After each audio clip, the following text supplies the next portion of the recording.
Hello students, NEET biology in brain channel में आप सभी का मोस्ट वेलकम। और आज हम बात करेंगे डाइजेशन एंड एब्जॉर्प्शन के लेक्चर नंबर 8 के बारे में। डाइजेशन एंड एब्जॉर्प्शन के लेक्चर नंबर 8 के अंदर आज का जो हमारा गोल है, आज हम सक्कस इंटेरिकस के अंदर होने वाले रिएक्शंस को पढ़ेंगे। सक्कस इंटेरिकस के बारे में लास्ट लेक्चर में हम डिस्कस कर चुके हैं। आज हम इसके अंदर जो रिएक्शंस होती है, जो डाइपेप्टिडेज हमें इसके अंदर देखने को मिलता है, लाइपेज देखने को मिलता है, न्यूक्लियोसाइडेज एंजाइम हमें यहाँ पर देखने को मिलता है, वे होने वाली जो रिएक्शंस है उनके बारे में हम बात करेंगे। इसके बाद हम पढ़ेंगे एब्जॉर्प्शन इन लार्ज इंटेस्टाइन कि लार्ज इंटेस्टाइन के अंदर क्या क्या एब्जॉर्प्शन हमें देखने को मिलता है, उसके बारे में बात करेंगे। फिर हम पढ़ेंगे gross calorific value and physiological value, means bomb calorimetry के अंदर कैसे वैल्यू आती है और ह्यूमन बॉडी के अंदर किस तरीके से वैल्यू हमें देखने को मिलती है। 1 ग्राम कार्बोहाइड्रेट, प्रोटीन या फैट खाने पर हमारी बॉडी के अंदर जो एनर्जी निकलती है उसे बोलते हैं फिजियोलॉजिकल वैल्यू। और 1 ग्राम कार्बोहाइड्रेट, प्रोटीन या फैट खाने पर हमारी बॉडी के अंदर जो एनर्जी वो बोम कैलोरीमेट्री मींस एक्सपेरिमेंट में जो एनर्जी निकलती है उसे बोलते हैं ग्रोस कैलोरीफिक वैल्यू। इनके बारे में हम डिटेल से पढ़ेंगे। आइए शुरू करते हैं सक्कस इंटेरिकस रिएक्शन के साथ में। जो हमें हमारा डाइजेशन हमारे शरीर के अंदर देखने को मिलता है, इस डायग्राम के अंदर दिखाया गया है। सबसे पहले सलाइवा है, मींस बक्कल कैविटी के अंदर। बक्कल कैविटी के अंदर क्या होता है? बक्कल कैविटी के अंदर स्टार्च का डाइजेशन होता है। यहाँ पर कितना परसेंट होता है? 30% डाइजेशन हमें देखने को मिलता है। इसके बाद इसोफेगस से होते हुए हम कहाँ पहुंच जाते हैं? स्टमक के अंदर पहुंच जाते हैं। यहाँ पर हमें कौन सा देखने को मिलता है? यहाँ पर हमें गैस्ट्रिक जूस देखने को मिलता है। Gastric juice. और यहाँ पर क्या होता है? हमें यहाँ पर प्रोटीन का डाइजेशन देखने को मिलता है। प्रोटीन का डाइजेशन देखने को मिलता है। कंप्लीट प्रोटीन का डाइजेशन यहाँ पर नहीं होता है। इसके बाद हम कहाँ पहुंच जाते हैं? हम पहुंच जाते हैं ड्यूडेनम वाले पोर्शन में। यहाँ पर हमें इंटेस्टाइनल जूस देखने को मिलता है। बट उससे पहले हमने 2 जूस के बारे में और पढ़ा था। एक था हमारा पैनक्रियाटिक जूस और एक था हमारा बाइल जूस। जो पैनक्रियाटिक जूस होता है, इसके अंदर हमने क्या क्या पढ़ा था? इसके अंदर हमने पढ़ा था, हाँ, हम बात कर रहे थे पैनक्रियाटिक जूस के बारे में। लास्ट लेक्चर में हमने पैनक्रियाटिक जूस के बारे में कौन कौन से एंजाइम्स को पढ़ा था?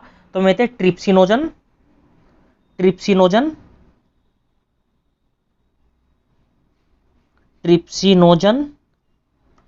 काइमोट्रिप्सिनोजन और कौन सा था? प्रोकार्बोक्सीपेप्टिडेज,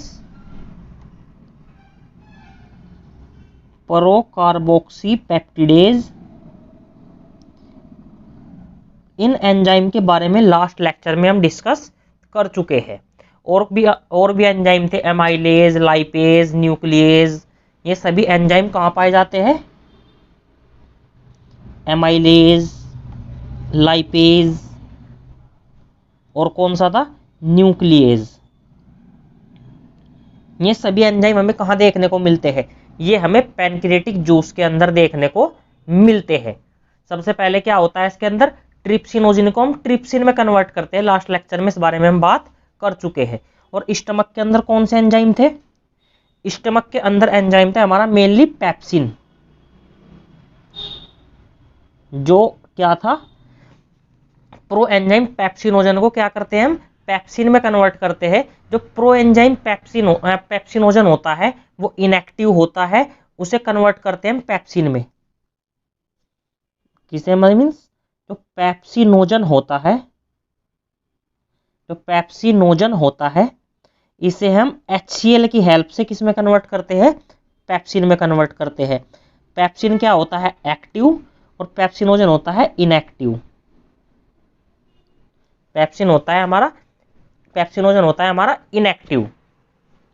आज हम जो पढ़ने जा रहे हैं इंटेस्टाइनल जूस के एंजाइम्स। इंटेस्टाइनल जूस क्या होता है?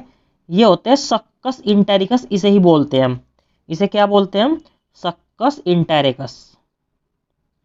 सक्कस इंटेरिकस। सक्कस इंटेरिकस के एंजाइम कौन कौन से होते हैं? सबसे पहले हमें ये पता होना चाहिए, सक्कस इंटेरिकस के अंदर आते हैं डाइपेप्टिडेज, इसके अंदर आते हैं सक्कस इंटेरिकस वाले एंजाइम में लिखता हूं। सक्कस इंटेरिकस के अंदर जो एंजाइम्स आते हैं, एक होता है डाइपेप्टिडेज,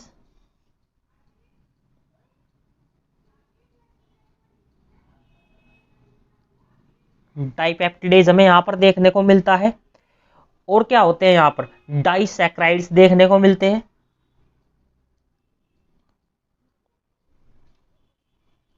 डाइसैक्राइड्स मींस माल्टेज फॉर एग्जांपल। क्या है ये डाइसैक्राइड? हम किसको बोलते हैं? माल्टेज हमें यहां पर देखने को मिलता है। लाइपेज, अब आप कहोगे लाइपेज आपने बताया है उसके अंदर, पैनक्रियाटिक जूस के अंदर भी लाइपेज बताया है और यहां पर भी लाइपेज बताया है। तो जो पैनक्रियाटिक जूस होता है वहां पर लाइपेज कम मात्रा में देखने को मिलता है और इसके अंदर इंटेस्टाइनल जूस के अंदर अधिक मात्रा में डाइजेशन देखने को मिलता है लाइपेज का। और क्या होता है? न्यूक्लियोसाइडेज देखने को मिलता है। न्यूक्लियोसाइडेज,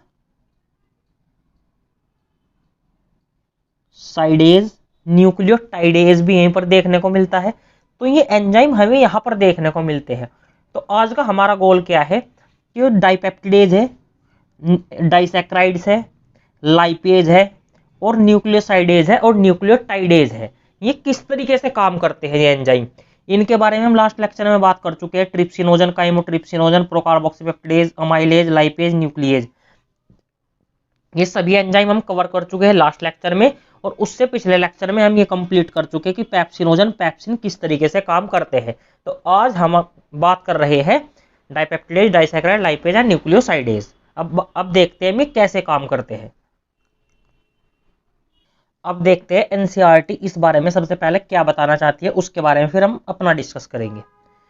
ये कह रहे हैं कि the enzymes in succus entericus means succus entericus के अंदर जो एंजाइम्स देखने को मिलते हैं, हमने भी उन एंजाइम्स का आपको नाम भी बताया है कि सक्कस इंटेरिकस के अंदर जो एंजाइम्स देखने को मिलते हैं वो होते हैं डाइपेप्टिडेज, और कौन सा होता है?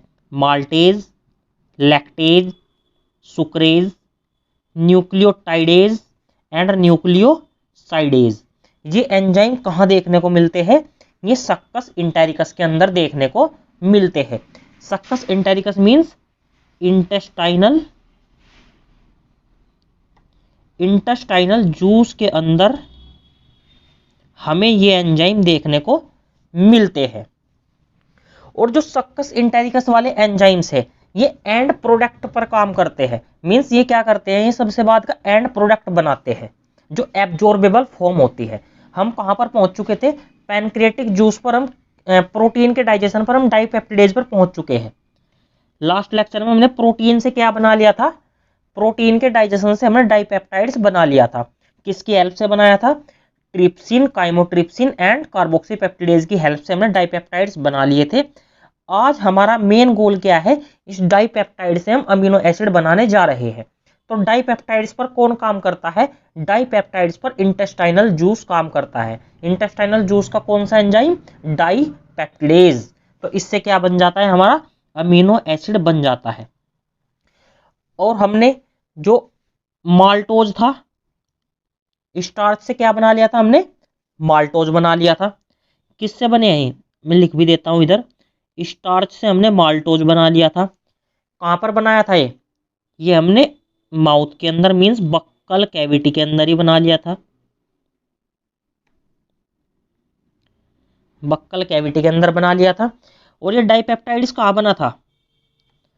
लास्ट लेक्चर की आप रिएक्शन देख सकते हो, और या एनसीईआरटी के वो एनसीईआरटी में जो ऊपर रिएक्शंस दी है, मींस सक्कस इंटेरिकस से ऊपर क्या आता है? पैनक्रियाटिक जूस के अंदर जो रिएक्शंस गिवन है वहां पर भी आप इन रिएक्शंस को देख सकते हो। स्टार्च कहाँ था? ये बक्कल कैविटी के अंदर, और माल्टोज वहां पर 30% डाइजेस्ट हुआ था, 70% ये अब डाइजेस्ट होगा। अब डाइपेप्टाइड्स की बात कर रहे हैं हम। ये कहाँ था? प्रोटीन से बना था हमारा डाइपेप्टाइड्स। ये रिएक्शन कहाँ पर हुई थी?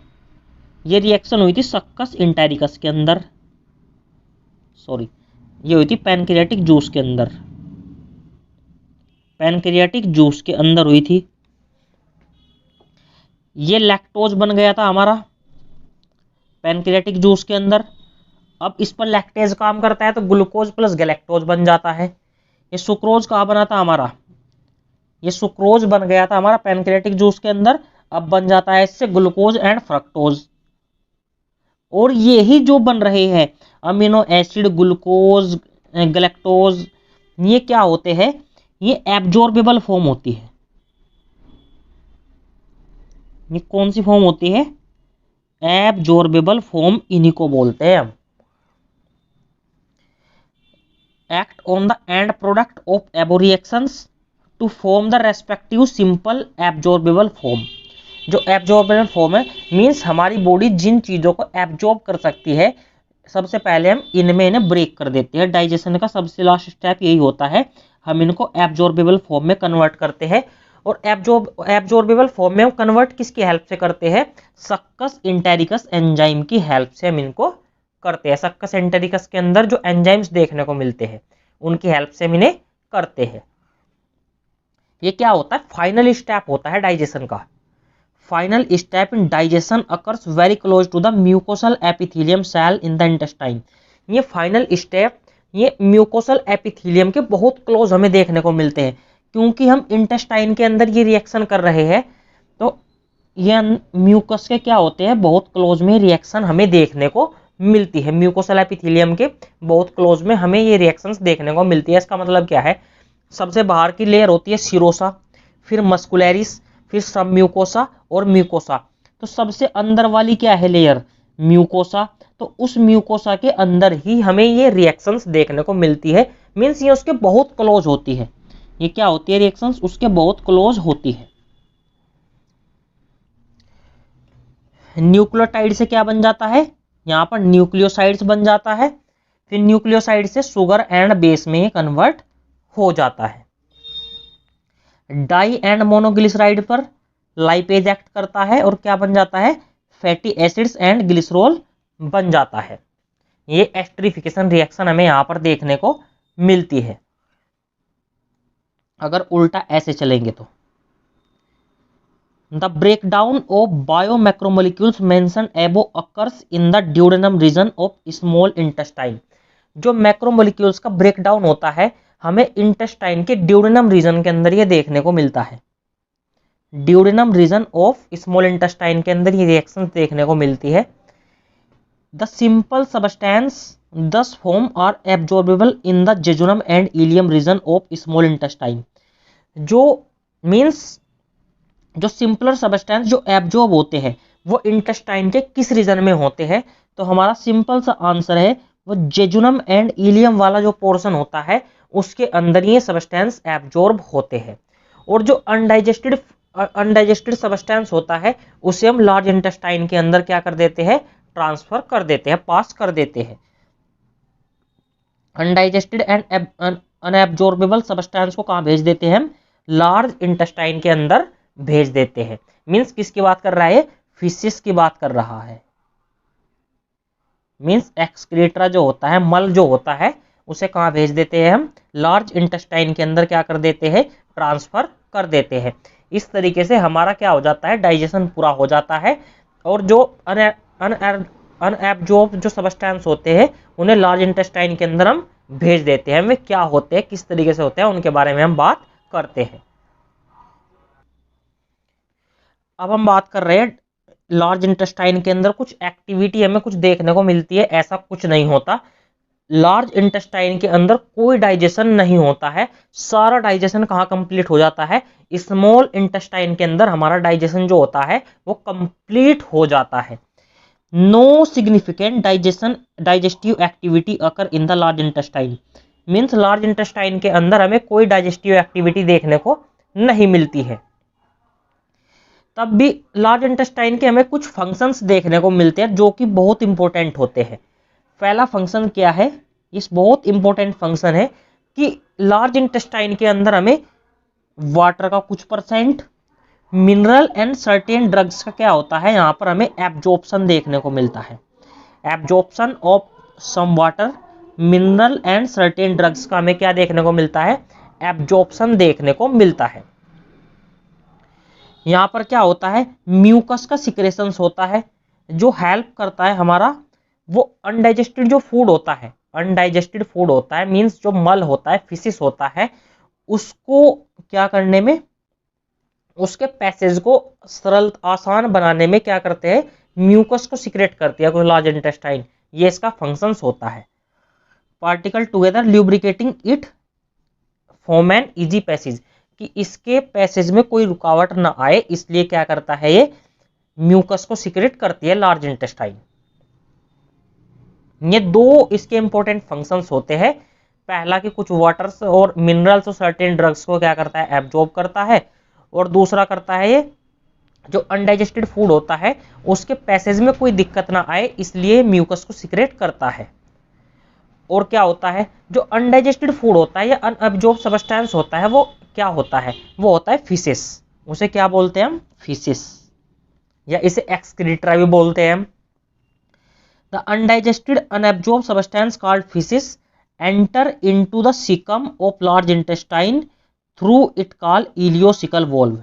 इसका क्या मतलब है, ये इंपॉर्टेंट पॉइंट है। जब हम क्या करते हैं स्मॉल इंटेस्टाइन से लार्ज इंटेस्टाइन में मींस पहुंचते हैं, ये क्या है हमारी स्मॉल इंटेस्टाइन है, ये स्मॉल इंटेस्टाइन है, और यहां से जब ऐसे लार्ज इंटेस्टाइन ऐसे चलती है तो यहां पर क्या होता है, इसके पहला पोर्शन क्या होता है, सिकम, ये क्या है सिकम, ड्यूडेनम जेजुनम ये इलियम वाला पोर्शन है। इस इलियम वाले पोर्शन पर और इस सिकम वाले पोर्शन पर, ये क्या है इलियम वाला पोर्शन और सिकम वाला पोर्शन, यहाँ पर एक वोल्व देखने को मिलती है हमें, उस वोल्व को क्या कहते हैं हम, इलियोसिकल वोल्व कहते हैं। मींस स्मॉल इंटेस्टाइन और लार्ज इंटेस्टाइन के जंक्शन पर हमें क्या देखने को मिलती है, इलियोसिकल वोल्व देखने को मिलती है। Which prevent the backflow of faecal matter, ये क्या करता है, ये वोल्व इसलिए लगाई जाती है क्योंकि जो फीकल मैटर होता है, जो एक्सक्रीटा होता है, वो वापस स्मॉल इंटेस्टाइन के अंदर एंटर ना कर जाए, इसलिए क्या होती है, इलियोसिकल वोल्व लगी होती है। इसके बाद हम पहुंच जाते हैं रेक्टम के अंदर। रेक्टम के अंदर जो एक्सक्रीटा होता है वो टेम्परेली स्टोर्ड होता है, एक्सक्रीटा वहां पर क्या होता है, टेम्परेली स्टोर्ड होता है। और कुछ activity, the activity of gastro intestinal tract are under the neural and hormonal control for the proper coordination of different part. जो एक्टिविटी होती है गैस्ट्रो इंटेस्टाइनल जो ट्रैक्ट होती है, जीआईटी हमारी जो होती है, ये हार्मोनल एंड न्यूरल दोनों के कोऑर्डिनेशन में काम करती है। और एक इंपॉर्टेंट बात, हमारे जो ये होता है सलाइवा होता है उसका सिक्रेशंस बढ़ सकता है अगर हमारे कुछ साइट या स्मेल, इनकी प्रेजेंस में क्या होता है, ओरल कैविटी के अंदर जो फूड होता है stimulate the secretions of saliva, इससे क्या होता है हमारा सलाइवा का सिक्रेशंस बढ़ सकता है। स्मेल से या साइट से, इनसे क्या हो सकता है, सलाइवा का सिक्रेशंस इंक्रीज हो सकता है। सेम इसी तरह हमें यहां पर भी देखने को मिलता है, गैस्ट्रिक एंड इंटेस्टाइनल सिक्रेशंस के अंदर न्यूरल सिग्नल से क्या हो सकता है, ये इनका सिक्रेशन बढ़ सकता है। गैस्ट्रिक एंड इंटेस्टाइनल सिक्रेशंस बढ़ सकते हैं न्यूरल सिग्नल से। Similarly stimulated by the canal can also moderated by the neural mechanism. जो एलिमेंट्री कैनाल होती है उसे न्यूरल मैकेनिज्म से भी हम मॉडरेट कर सकते हैं, both local and through CNS. Hormone control of secretions of digestive juice is carried out the local hormone produced by the gastric and intestinal mucosa. इस बारे में हम बात कर चुके हैं। कुछ हार्मोन भी यहाँ पर हमें देखने को मिलते हैं, जैसे CCK-PZ हार्मोन देखने को मिला था, सिक्रेटिन हार्मोन देखने को मिला था। इससे भी क्या हो सकता है, डाइजेस्टिव जूस को जो हार्मोन कंट्रोल है, जो हार्मोन कंट्रोल का सिक्रेशंस होता है वो डाइजेशन के अंदर हमें देखने को मिलता है। अब हमारा ये वाला टॉपिक कंप्लीट हो चुका है। अब हम क्या बात करने जा रहे हैं, अब हमारा गोल क्या है, अब हम पढ़ेंगे ग्रोस कैलोरीफिक वैल्यू।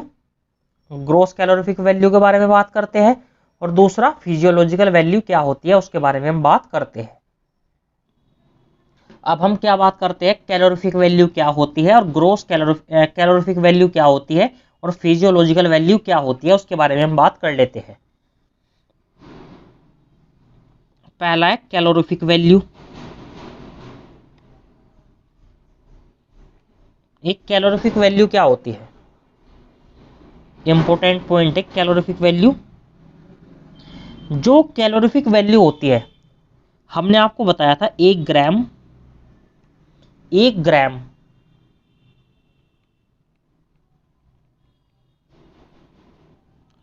कार्बोहाइड्रेट ले लो, प्रोटीन ले ले,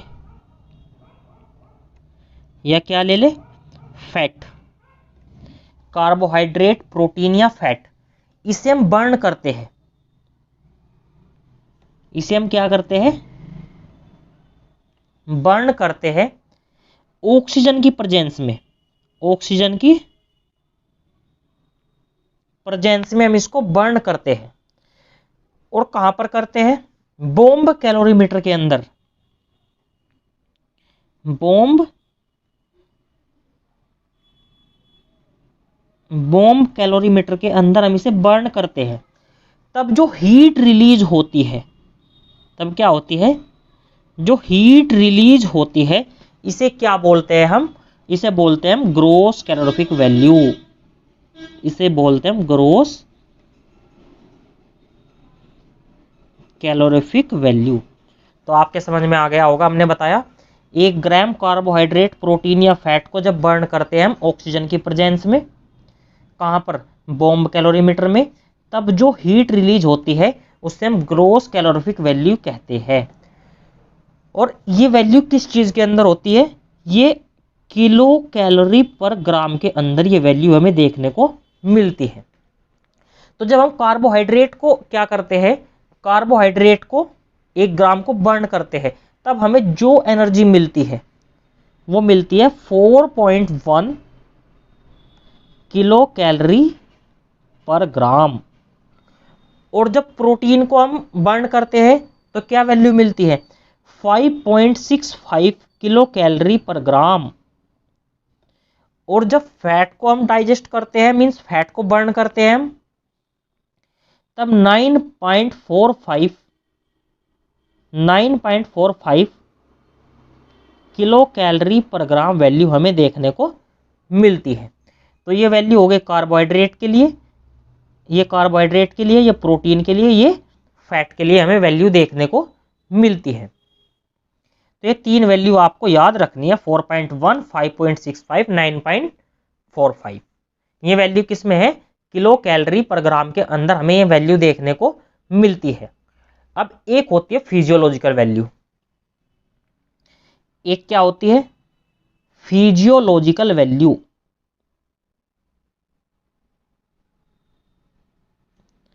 अब आप कहोगे फिजियोलॉजिकल वैल्यू क्या है, फिजियोलॉजिकल वैल्यू होती है, ये सेम रिएक्शन हमें देखने को मिलती है। कार्बोहाइड्रेट, प्रोटीन, फैट 1 ग्राम ही लिया जाता है, ऑक्सीजन की प्रेजेंस में ही बर्न होता है, और जो हीट रिलीज होती है उसे बोलते हैं हम फिजियोलॉजिकल वैल्यू। बट क्या चेंज करना है, यहाँ बॉम्ब कैलोरीमीटर को की जगह क्या होता है, ये हमारी बॉडी के अंदर देखने को मिलती है, ह्यूमन बॉडी के अंदर ये रिएक्शन देखने को मिलती है। तो इसे क्या बोलते हैं हम, फिजियोलॉजिकल वैल्यू इसको हम बोलते हैं।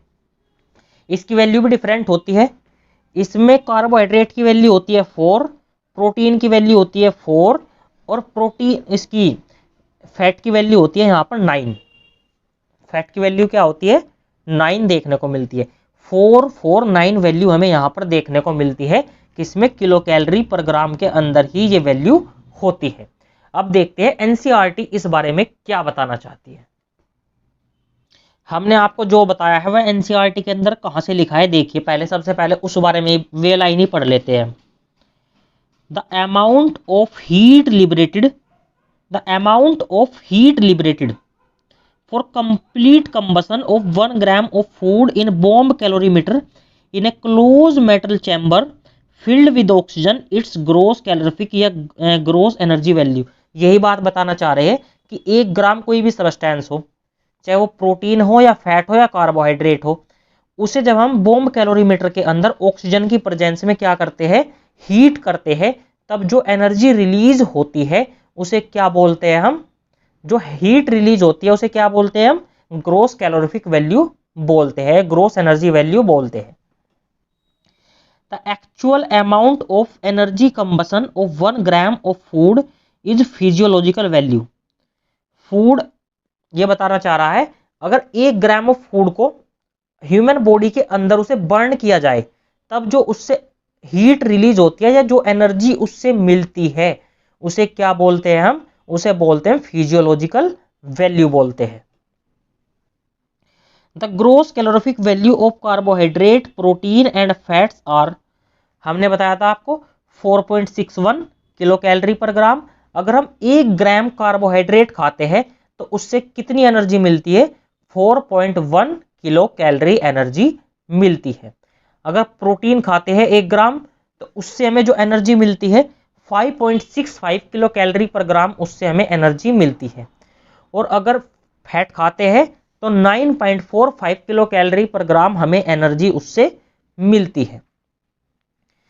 मींस ये तो है हमारी एक्सपेरिमेंटल डेटा, 4.1, 5.65, 9.45, बट एक्चुअल में इतनी एनर्जी नहीं मिलती है, वो मिलती है 4 किलो कैलोरी पर ग्राम, 449, फैट के अंदर 9 और दोनों के अंदर 44 किलो कैलोरी पर ग्राम एनर्जी हमें देखने को मिलती है।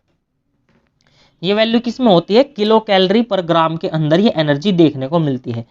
जो न्यूट्रलिस्ट होते हैं वो रेफर करते हैं किलो कैलोरी पर ग्राम, किलो कैलोरी पर ग्राम के अंदर में यूज करते हैं। अब इसके बारे में जो ऊपर थोड़ा सा लिखा है इसके बारे में भी बात कर लेते हैं हम। जो मेन टॉपिक था, जो जिस बात को हमें समझना था, जो मुद्दा है जिस जो पढ़ने का, gross calorific value, physiological value, वो तो हम कंप्लीट कर चुके हैं। बट एनसीईआरटी के अंदर 2-4 लाइन और लिखी है, इनके बारे में भी बात कर लेते हैं। The energy requirement of animals या एनर्जी कंटेंट ऑफ फूड, इसे हम किस चीज के अंदर एक्सप्रेस करते हैं, जो हीट एनर्जी लिबरेट होती है उस सेंस में हम इसको क्या करते हैं, एक्सप्रेस करते हैं। The energy requirement for animals and energy content of food are express in the term of heat energy because the heat is ultimate from the all energy. क्या मतलब है इसका, क्योंकि जो हम फूड खाते हैं, कुछ भी करते हैं या कोई एक्सरसाइज करते हैं, सभी के अंदर क्या होती है, एनर्जी की टर्म में ही हम सबको क्या करते हैं, कैलकुलेट करते हैं। इस एनर्जी को हम, इनके क्या होते हैं, जो इनके यूनिट्स होती है इनकी, वो होती है कैलोरी के अंदर, जूल के अंदर होती है इनकी यूनिट्स, कैलोरी के अंदर या जूल के अंदर इनकी यूनिट्स हमें देखने को मिलती है, ये सब हमें पता है। और कैलोरी बेसिकली होती क्या है, कैलोरी होती क्या है, the amount of heat energy required to raise the temperature 1 gram by 1 degree Celsius. क्या होता है, 1 ग्राम वाटर का टेम्परेचर 1 डिग्री सेल्सियस बढ़ाने पर, 1 ग्राम वाटर का टेम्परेचर 1 डिग्री सेल्सियस बढ़ाने पर जो हीट लिबरेट होती है उसे क्या बोलते हैं हम, उसे हम बोलते हैं कैलोरी बोलते हैं। सिंस इसी तरीके से अगर हम 1 किलो वाटर का टेम्परेचर 1 डिग्री सेल्सियस बढ़ाते हैं तो 1 किलो कैलोरी हो जाएगा, वो क्या हो जाएगा, 1 किलो कैलोरी हो जाएगा। 1 kilo calorie is the amount of energy required to raise the temperature 1 kilogram of water by 1 degree Celsius. But जो साइंटिस्ट यूज करते हैं वो किलो कैलोरी ही करते हैं। मींस जो कार्बोहाइड्रेट, प्रोटीन व फैट के डाइजेशन के अंदर जो एनर्जी लिबरेट होती है, जो एनर्जी लिबरेट होती है वो किलो कैलोरी पर ग्राम के अंदर ही हमें देखने को मिलती है। क्योंकि कैलोरी और जूल के अंदर सिंपल अगर हम लेते हैं तो वो अमाउंट जो होता है वो बहुत कम होता है। उससे उसे जो साइंटिस्ट है वो एक्सपेरिमेंटल डेटा के अंदर अच्छे तरीके से यूज नहीं कर सकते हैं। तो इसलिए क्या करते हैं हम, किलो कैलोरी के अंदर ही वो एनर्जी कैलकुलेट करते हैं।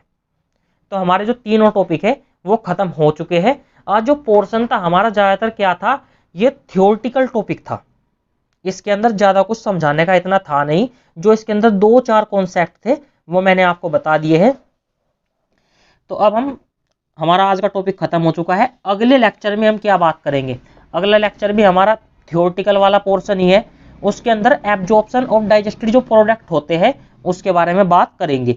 फिर उससे अगला टॉपिक क्या होगा, जो डिसऑर्डर्स होते हैं डाइजेस्टिव सिस्टम के, जो डिसऑर्डर्स होते हैं जैसे जॉन्डिस होता है, डायरिया होता है, कॉन्स्टिपेशन होता है, इंडाइजेशन होता है, उसके बारे में बात करेंगे। और सबसे लास्ट में जो इसमें टॉपिक हम कवर करेंगे, मरास्मस एंड क्वेशरकोर को हम कवर करेंगे, कैसे होते हैं, क्यों होते हैं, उनके बारे में हम डिटेल से समझेंगे। तो थैंक यू बच्चों, मिलते हैं अगले लेक्चर में। मेहनत करते रहे। All the very best.